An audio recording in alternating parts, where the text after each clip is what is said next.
SEO, or search engine optimization, is simply a way of moving your site up the rankings in the search results. So in this course, you're going to be learning how to optimize your site to show up on the front page of Google, Bing, or Yahoo for your main keywords. But I'm going to focus most of this course on improving your ranking on Google because almost 70% of people do their searches on Google. And when you search for a keyword, you see 10 websites that Google has determined are the most relevant sites for those keywords, right? And they do a really good job because about 90% of people click on a website in that first page of results, according to a study by Chitika, this is not the banana company, of tens of millions of impressions or views.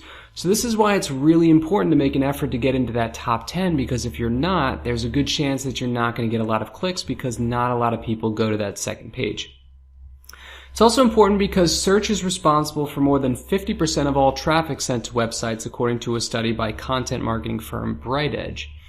Now, a lot of people think that you have to pay to get onto that first page, and it's true that you can pay to improve the spot where your website shows up, your ranking that is, but you can also do a lot of other things that get your site into the first 10 results without paying anything at all, and that's where this course comes in. So Google has this program or algorithm that determines what websites show up when somebody does a search for something.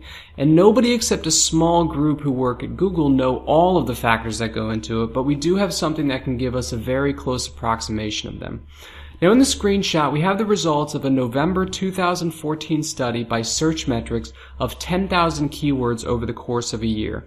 And they track more than 20 billion social media signals, likes, shares, pins, more than 5 billion links, and hundreds of thousands of on-page, or what we might call website factors. Now, it's not the exact Google algorithm, but it is the largest and most accurate study ever conducted regarding the ranking factors that go into it. So you see 5 different colors on the bars, but I'm going to group them into 4 categories: social media, links, keywords, and website factors.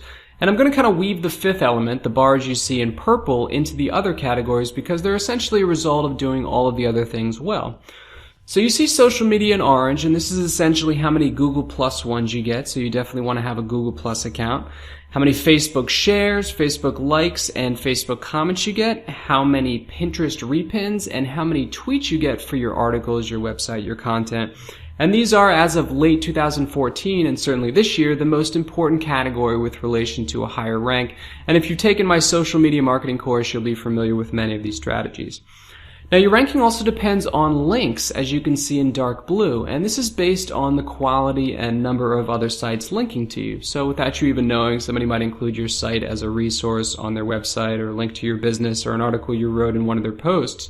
But you can also go out and create several link opportunities yourself, and I'm going to walk you through several creative ways of doing that. Now, whether or where your site shows up also depends on keywords, because naturally if somebody's doing a search for a certain word or words, you're going to need to have those words somewhere on your website, in a post, on the home page, in a photo, etc.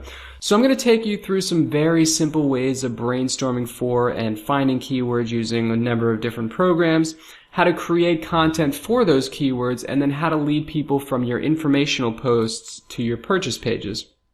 I'm also going to cover what I like to call website analysis, and this has to do with how fast your site loads, how to increase the amount of time people spend on your site, the elements of an optimized post, how to make your site mobile friendly, and a number of other really important things that I'm going to make very easy to understand.